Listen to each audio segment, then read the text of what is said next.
Hey, salut tout le monde, on va parler du chapitre 853 de One Piece, qui était sympa, il y a eu pas mal de choses, ça avance, c'est cool, il n'y a pas trop de trucs horribles, donc ça va.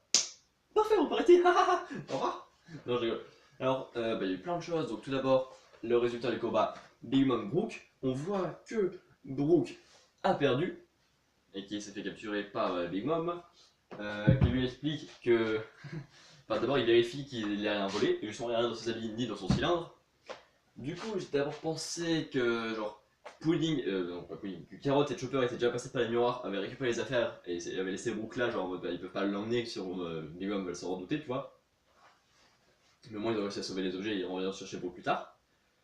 Sauf que après, bah, plus tard dans le monde des miroirs, quand on les voit, bah, ils disent que ils savent pas ce qui est arrivé à Brook. Du coup, bah, ça peut pas être ça. Bref, alors, du coup, il a rien volé. Et Big Mom dit elle est contente parce que la dernière fois qu'il s'était fait voler, c'était pas cool parce qu'après il était devenu le seigneur des pirates. Du coup, c'est-à-dire que ça fait quand même grave longtemps qu'elle a ce poneglyph, parce que c'est quand même Goldie Roger qui lui avait volé, grâce à son pouvoir de pouvoir lire toutes les choses. Et justement, elle veut éveiller ce pouvoir sur Pudding, parce qu'elle a fait un enfant avec la tribu des trois yeux, une nouvelle tribu teasée, voilà, la tribu des trois yeux. Et en fait, justement, elle demande à Pudding, quand elle arrive, si son troisième œil s'est ouvert entièrement. Elle dit je suis métissée, ça marche pas comme ça, faut attendre un peu. Du coup, voilà.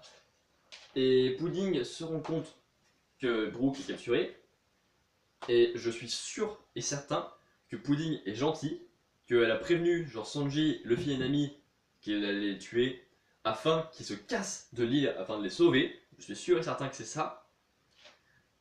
Et du coup, là, comme Brook était en danger et qu'elle avait rien pu faire, elle a fait viens Big Mom, on va dans ta chambre, j'ai quelque chose à te dire. Du coup, j'espère qu'elle va laisser Brook là, et comme ça ils vont faire oh bah tiens Brook, merci, t'es à nous. Tu vois, par les miroirs. Bref. Ensuite, on a la fin du combat de Tamago contre Pedro. On voit Tamago sous une forme de petit poulet. C'est extrêmement rigolo. Et il se fait défoncer la gueule par Pedro encore. Après, genre, il rééclot. Enfin, et après, ils se transforme en œuf. Il rééclot. Et il devient encore plus fort. Tu vois, il devient plus fort au fur et à mesure. Et il y a tous les soldats autour qui s'attaquent à Pedro parce que Pedro allait tuer Tamago pour qu'il se transforme afin d'arrêter le combat, tu vois. Donc, ils sont tous en train de se jeter sur lui. Et là, du coup, il fait oh bah ça fait un appât parfait. Il fait exploser tout. Parce qu'il a vu dans un miroir Carotte et Chopper lui faire eh bien. Du coup, il les a tous fait péter pendant que lui s'est cassé dans le miroir. Alors, ils cherchent les autres de l'équipage. Ils apprennent que Nami est avec Jinbe parce que, genre, putain, je crois. Carotte a fait un dessin des mecs qui sont dégueulasses. Mais les miroirs les ont reconnus. Du coup, bah voilà. Ils savent que Nami n'est pas en danger et qu'elle est avec Jinbe. Du coup, ils vont soit aller voir Sanji, ce qui est possible, mais vu qu'il est tout seul et qu'il veut rien faire, ils vont peut-être y aller, ils vont faire non, je veux pas, partez. Voilà. Ensuite, il pourra aller voir Luffy et il va faire non, je bouge pas, j'attends Sanji.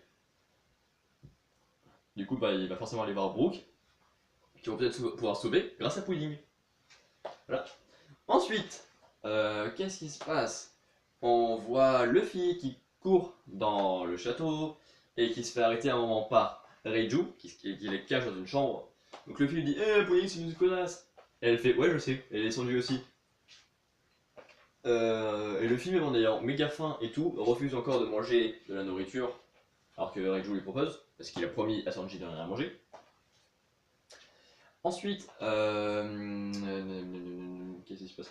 Bah, Luffy, genre, fait ah, bah, c'est bon s'il est au courant. C'est-à-dire que, comme il est au courant que la madame avec qui il veut se marier est pas gentille, et qu'il sait que, genre, je suis capable de protéger nous-mêmes et de protéger le Barati, il peut partir. Du coup, je vais aller retourner à l'endroit où je lui ai dit que je bougerai pas. Et du coup, il saute par la fenêtre et il y va. Et il se retrouve comme ça. Attends, genre avec du sang partout, il a faim, il peut plus bouger, il est mort comme ça. En train d'attendre. Et pour ça, on a Sanji qui fait plus de retour en arrière possible. Et putain, il est con. Pudding lui offre la possibilité. Bah, Pudding et Reiju lui offrent la possibilité de sortir, de partir de l'île. Alors pourquoi est-ce que lui il bouge pas? Ça m'énerve. Voilà, du coup la semaine prochaine on aura des passages, je sais pas sur qui, parce que là on a un peu terminé toutes les histoires, de tous les petits combats et tout qui étaient mis en place. Du coup à ce moment on va voir des trucs intéressants, nouveaux et tout. Allez, mettez des théories en commentaire, commentez, partagez, abonnez-vous.